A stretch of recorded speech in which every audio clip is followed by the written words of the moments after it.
Jemaat yang dikasih Tuhan, saat ini kita akan bersama membaca dan merenungkan firman Tuhan.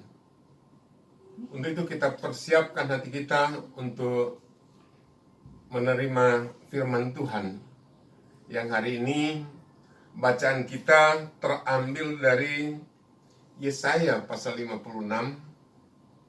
Kitab Yesaya pasal 56, ayatnya yang pertama hingga ayatnya yang ke-8. Yesaya 56, ayatnya yang pertama hingga ayatnya yang ke-8. Kalau kita sudah persiapkan bacaan kita, maka mari kita persiapkan hati kita untuk menerima firman-Nya. Kita berdoa. Bapa di surga, kami naikkan syukur terima kasih kami kepadamu untuk kasih dan pemeliharaan-Mu dalam kehidupan kami. Engkau senantiasa menjaga dan melindungi kami. Dan kami bersyukur saat ini kami mendapat kesempatan untuk bersekutu, memuji dan memuliakan nama-Mu. Dan saatnya kami akan membaca dan merenungkan firman-Mu. Tuhan, firman-Mu adalah penuntun langkah hidup kami. Firman-Mu adalah kekuatan kami. Firman-Mu adalah sukacita kami. Namun Tuhan, firman-Mu luas dan dalam pengertiannya. Sementara kami terbatas untuk dapat memahaminya. Oleh sebab itu kami memohon pertolongan Roh Kudus-Mu untuk memampukan kami memahami apa yang menjadi kehendak-Mu di dalamnya. Dan hamba-Mu yang akan memberitakannya mampukan untuk dapat berkata-kata seturut kehendak-Mu. Terima kasih Tuhan. Saat ini kami sudah siap untuk mendengarkan firman-Mu. Karena itu berfirmanlah bagi kami. Di dalam nama Yesus kami mohon. Amin. Jemaat yang dikasih Tuhan, kami undang untuk berdiri. Kita akan membaca Alkitab dari Kitab Yesaya pasal 56. Kitab Yesaya pasal 56, ayatnya yang pertama hingga ayatnya yang ke-8. Yesaya pasal 56 ayat pertama hingga ayatnya yang ke-58. Ayat yang ke-8 saya baca demikian. Beginilah firman Tuhan. Taatilah hukum dan tegakkanlah keadilan. Sebab sebentar lagi akan datang keselamatan yang daripadaku, dan keadilanku akan dinyatakan. Berbahagialah orang yang melakukannya, dan anak manusia yang berpegang kepadanya, yang memelihara hari Sabat dan tidak menajiskannya, dan yang menahan diri dari setiap perbuatan jahat. Janganlah orang asing yang menggabungkan diri kepada Tuhan berkata, sudah tentu Tuhan hendak memisahkan aku daripada umat-Nya. Dan janganlah orang kebiri berkata, sesungguhnya aku ini pohon yang kering. Sebab beginilah firman Tuhan. Kepada orang-orang kebiri yang memelihara hari-hari Sabatku dan yang memelihara apa yang ku kehendaki dan yang berpegang kepada perjanjianku, kepada mereka akan kuberikan dalam rumahku dan di lingkungan tembok-tembok kediamanku suatu tanda peringatan dan nama. Itu lebih baik daripada anak-anak lelaki dan perempuan. Suatu nama abadi yang tidak akan lenyap akan kuberikan kepada mereka. Dan orang-orang asing yang menggabungkan diri kepada Tuhan untuk melayani Dia untuk mengasihi nama Tuhan dan untuk menjadi hamba-hambanya, semua yang memelihara hari Sabat dan tidak menajiskannya, dan yang berpegang kepada perjanjianku, mereka akan kubawa ke gunungku yang kudus, dan akan ku berikan kesukaan di rumah doaku. Aku akan berkenan kepada korban-korban bakaran dan korban-korban sembelihan mereka yang dipersembahkan di atas mezbahku, sebab rumahku akan disebut rumah doa bagi segala bangsa. Demikianlah firman Tuhan Allah yang menghimpun orang-orang Israel yang terbuang. Aku akan menghimpun orang kepadanya lagi, sebagai tambahan kepada orang-orangnya yang telah terhimpun. Sampai demikian pembacaan Alkitab. Terpujilah Kristus. Haleluya. Haleluya. Haleluya. Haleluya.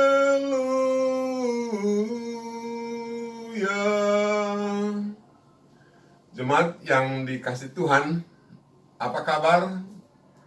Semoga semuanya sehat-sehat. Tuhan senantiasa berikan kekuatan, karena kita semua dalam lindungan naungan kasih sayang Tuhan. Jemaat yang dikasih Tuhan, di semua aspek kehidupan ini membutuhkan apa yang disebut peraturan, supaya kehidupan itu teratur. Ya, ada peraturan supaya kehidupan teratur. Dengan demikian, hidup aman, tentram, dan damai sejahtera pun diharapkan dapat dialami oleh semua orang, dialami oleh semua pihak. Sebab kalau hidup tanpa aturan, maka kemungkinan besar hukum yang berlaku adalah hukum rimba. Hukum rimba itu adalah siapa yang kuat, dialah yang menang dan berkuasa. Sehingga hidup aman, tentram, dan damai sejahtera pun tidak dapat dialami oleh semua pihak. Hanya bisa dialami oleh segelintir orang, mungkin orang-orang yang ada di sekitar para pemenang dan berkuasa itu. Jadi supaya hidup aman, tentram, dan damai sejahtera dapat dialami oleh semua pihak, maka dibutuhkan peraturan. Peraturan itu sendiri perlu ditinjau dari berbagai aspek agar peraturan tersebut dapat menjamin hidup aman, tentram, damai, sejahtera bagi semua pihak. Tetapi kadang-kadang bahwa peraturan yang sudah digumuli sedemikian rupa, ternyata masih ada saja celah atau ada saja kelemahannya. Nah, kalau itu terjadi dan ada kebutuhan tetapi tidak ada dalam aturan, lalu apa yang harus dilakukan? Itu menjadi persoalan. Kadang-kadang kita mendengar orang berkata, ini sudah peraturan, jadi apapun alasannya tidak bisa, karena aturan sudah mengatakan demikian. Kadang kita mendengar perkataan seperti itu. Jemaat yang dikasih Tuhan, orang Israel sejak keluar dari tanah perbudakan Mesir dan sebelum masuk ke tanah Kanaan, tanah perjanjian, mereka sudah diberikan peraturan-peraturan yang harus mereka taati. Tujuannya tentunya supaya di tanah Kanaan, tanah perjanjian itu, hidup mereka teratur, aman, tentram, dan hidup damai sejahtera. Itu tentunya tujuannya Itulah sebabnya maka mereka diberikan peraturan untuk ditaati. Nah, peraturan tersebut termasuk peraturan tentang perkawinan dengan orang asing dan orang kebiri, dan peraturan tentang orang kebiri. Dalam Ulangan 7 ayat 1 sampai 3, mereka dilarang kawin-mawin dengan orang asing. Dan dalam Ulangan 23 ayat 1 sampai 4, di sana ada peraturan tentang orang kebiri dan orang asing. Dalam Ulangan pasal 23 ayat 1 dikatakan bahwa orang yang hancur buah pelirnya atau yang terpotong kemaluannya janganlah masuk jemaat Tuhan. Maksudnya di sini adalah yang dikatakan hancur buah pelir atau pecah, itu adalah mereka yang kebiri, orang yang kebiri. Nah, zaman dulu orang melakukan kebiri dengan berbagai tujuan. Ada yang kebiri supaya mendapat bagian di pemerintahan, artinya mendapat posisi dalam pekerjaan, tapi juga dalam keagamaan. Hal itu pernah dilakukan oleh orang Mesir, India, Cina, dan mungkin negara-negara yang lain juga. Ada juga yang dikebiri sejak kecil dengan harapan dapat bekerja di tempat raja. Nah, biasanya menjaga putri-putri raja atau mungkin selir dari raja. Ada juga yang melakukan kebiri sendiri karena keyakinan tertentu. Sudah punya keyakinan tertentu, maka mereka harus kebiri. Ada juga yang karena takut tergoda oleh seksual. Jadi karena takut tergoda oleh seksual, maka mereka mengebiri dirinya. Ada juga yang dikebiri karena melakukan kejahatan yang bersifat seksual, lalu mereka dikebiri. Nah, mereka yang dikebiri itu dalam ayat 2 dikatakan seorang anak haram janganlah masuk jemaat Tuhan. Bahkan keturunannya yang ke-10 pun tidak boleh masuk jemaat Tuhan. Jadi mereka yang kebiri itu dianggap orang haram.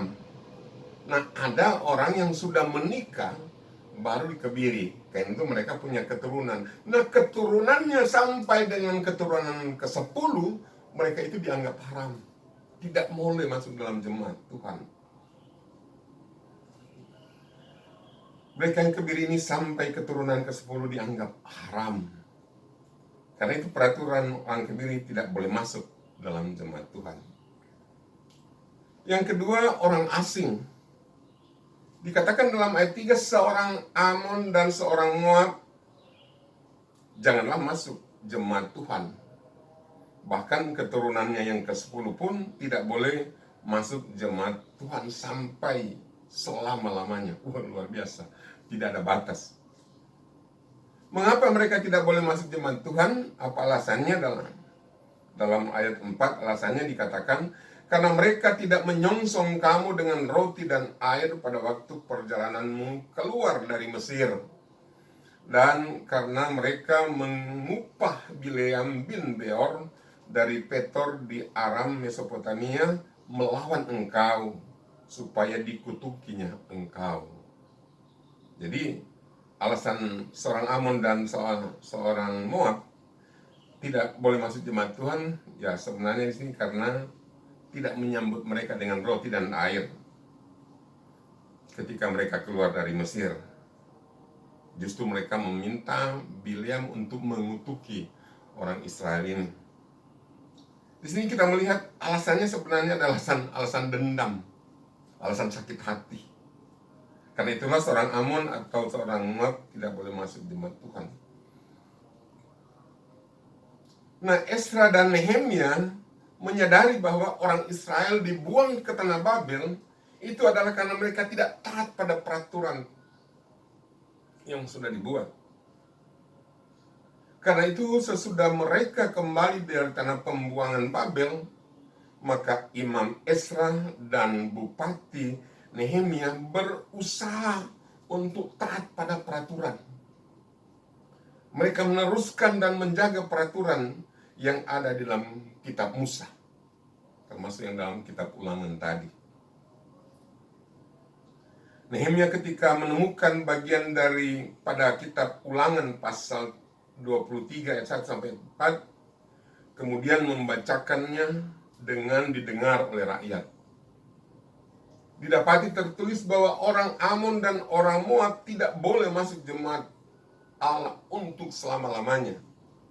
Itu dalam Nehemia 13 ayat 1 sampai 3. Itu dibacakan. Karena itu dalam Nehemia 13 ayat 27 dikatakan, apakah orang harus mendengar bahwa juga berbuat segala kejahatan yang besar itu, yakni berubah setia terhadap Allah kita karena memperistri perempuan asing. Jadi memperistri perempuan asing waktu itu dianggap sebagai kejahatan yang besar itu pada zaman Nehemia.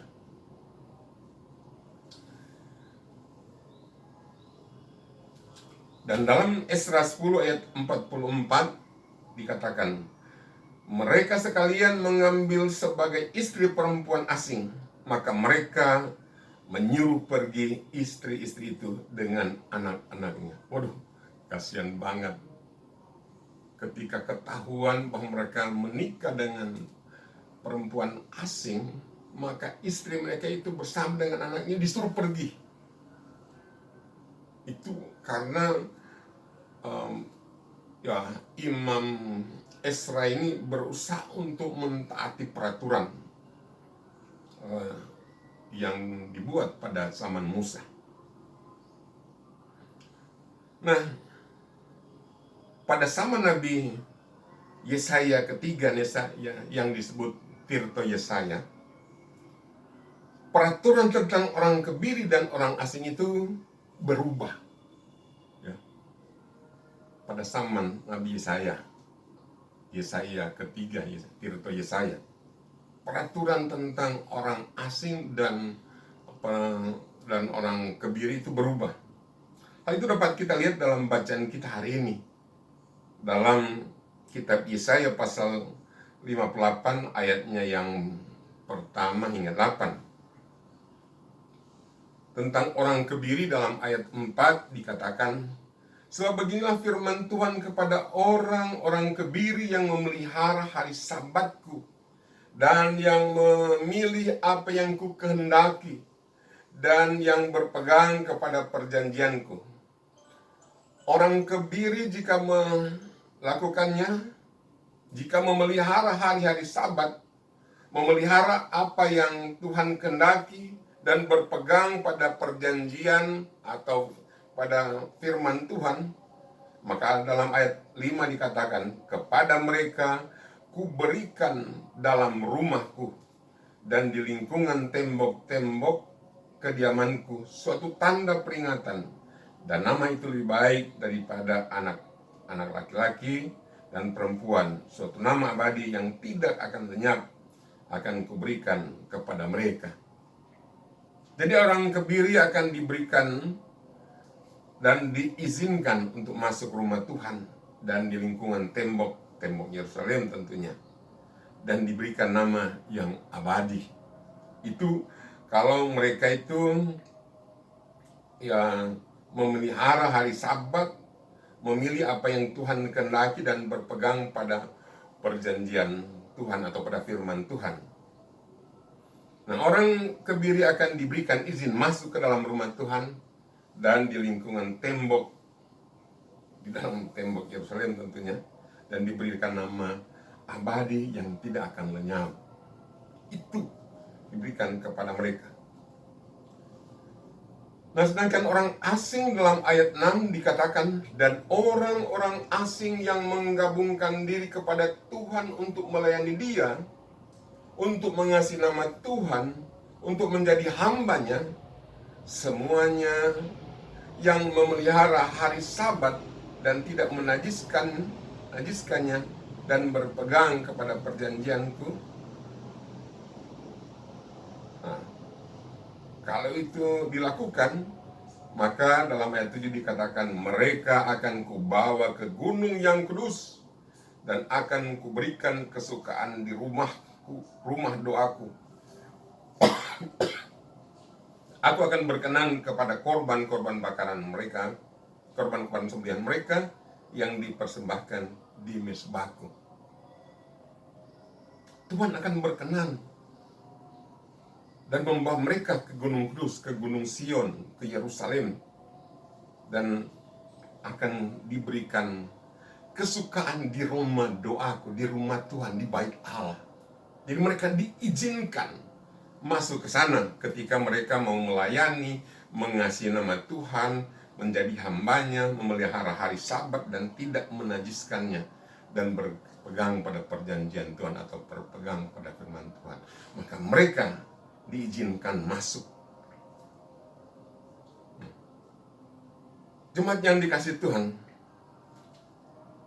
kita melihat bahwa di sini ada perubahan peraturan yang pada zaman Musa yang teruskan Imam Esra dan Bupati Nehemia, yang tidak mengizinkan orang asing untuk masuk rumah ibadah dan orang kebiri. Di sini kita melihat peraturan itu berubah. Di sini kita melihat bahwa mereka diizinkan. Nah, jemaat yang dikasih Tuhan, dari bacaan ini kita melihat beberapa hal. Pertama adalah memaafkan. Tadinya kan yang Moab dan Amnon yang tidak menyambut dan malah mengutuk, mereka Tuhan maafkan. Demikian juga orang yang kebiri yang dianggap haram, ternyata mereka dimaafkan atau diampuni. Kita melihat bahwa Allah membuka pintu maaf bagi mereka yang bersalah. Dan ya, itulah yang terus dinyatakan Tuhan bagi orang berdosa. Termasuk kedatangan Yesus ke dalam dunia ketika dia menjadi manusia dan datang di dalam Yesus. Itu adalah juga bukti Tuhan membuka pintu maaf bagi semua orang yang berdosa, agar semuanya percaya dan bertobat. Karena dalam bacaan kita tadi ayat 7 dikatakan bahwa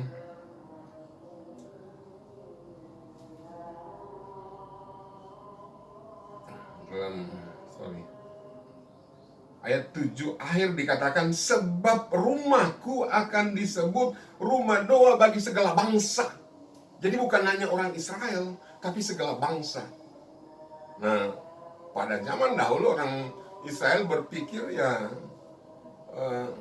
rumah doa itu atau bait Allah itu hanya untuk orang Israel, dan keselamatan itu hanya untuk orang Israel. Nah, di sini dia katakan bahwa rumah doa itu adalah untuk segala bangsa, untuk semua orang. Itu berarti keselamatan itu diperuntukkan bagi semua orang. Nah, Tuhan membuka pintu maaf bagi orang berdosa, tapi dengan catatan harus taat beribadah, taat melaksanakan firman-Nya, dan seterusnya. Nah, di sini juga kita harus memahami, gereja harus memahami bahwa gereja juga harus senantiasa membuka pintu maaf bagi mereka yang bersalah. Harus membuka pintu maaf. termasuk setiap orang percaya harus bisa membuka pintu maaf bagi orang yang lain. Pintu maaf bagi orang lain. Kadang-kadang terjadi karena sudah bersalah, lalu kita tidak bisa memaafkan. Tidak memaafkan. Tidak, kita karena mungkin kita sakit hati dan dendam. Kita melihat di sini Tuhan membuka pintu maaf bagi mereka, mengampuni kesalahan mereka. Dan juga kita sebenarnya adalah orang-orang yang berdosa. Tapi di dalam Yesus, dosa kita diampuni. Kita yang percaya kepadanya, dosanya diampuni. Maka kalau Tuhan juga mengampuni dosa kita, maka kita juga harus bisa mengampuni orang yang bersalah pada kita. Dan yang berikut tentang peraturan. Ya, sekali lagi peraturan adalah baik supaya kehidupan teratur, supaya semua bisa mengalami hidup aman, tentram, damai, dan damai sejahtera. Jadi peraturan itu penting. Tetapi peraturan itu juga perlu senantiasa ditinjau, dianalisa dalam perjalanan kehidupan ini. Jangan-jangan ketika membuat peraturan ada yang keliru. Seperti tadi orang Amnon dan Moab tidak boleh masuk. Ternyata dalam perjalanan selanjutnya begitu, Tuhan mengampuni mereka. Kadang karena marah, karena emosi dan sebagainya, lalu buat peraturan yang membuat orang yang bersalah tidak boleh masuk. Kita belajar di sini bahwa peraturan itu perlu ditinjau. Peraturan itu perlu ditinjau. Perlu ditinjau, dianalisa di dalam perjalanan kehidupan. Jika ada yang keliru atau ada yang perlu disesuaikan dengan perkembangan zaman, bila perlu dirubah. Tentunya dengan tidak meninggalkan kaidah-kaidah yang berlaku. Mungkin perlu perbaikan atau perubahan disesuaikan dengan kondisi dan kebutuhan agar kehidupan menjadi lebih baik, supaya semuanya menikmati hidup aman, tentram, dan damai sejahtera. Aturan itu perlu ditinjau, dianalisa, senantiasa dianalisa. Jangan sampai ada yang terpinggirkan karena aturan yang kita buat. Seperti yang dialami oleh orang asing dan orang kebiri pada zaman Musa dan Ezra Nehemia. Nah, jika belum dirubah, tetapi ada kebutuhan, maka itu berarti perlu mengambil kebijakan. Perlu mengambil kebijakan. Tapi ini tidak dalam peraturan, ini melanggar peraturan. Iya, betul. Melanggar peraturan. Namanya kebijakan itu melanggar peraturan. Karena itu perlu dikaji supaya kebijakan itu dapat dipertanggungjawabkan. Jadi tinggal ambil aja kebijakan. Kebijakan apa? Kaji dulu supaya kebijakan itu bisa dipertanggungjawabkan. Nah, kalau itu yang terjadi, maka sekali lagi bahwa hidup aman, tentram, dan damai sejahtera diharapkan dapat dialami oleh semua orang. Karena itu mari kita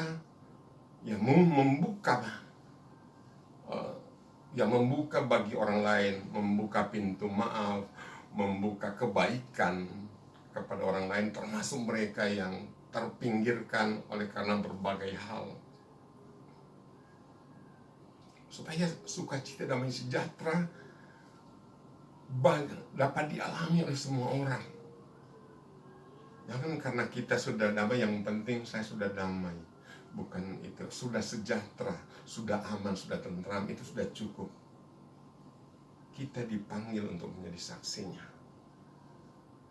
Dalam 1 Petrus 2 ayat 9, kamulah bangsa yang terpilih, imamat yang rajani, bangsa yang kudus, umat kepunyaan Allah, supaya kamu memberitakan perbuatan-perbuatan yang besar dari Dia yang telah membawa kamu keluar dari kegelapan masuk ke dalam terangnya yang gaib.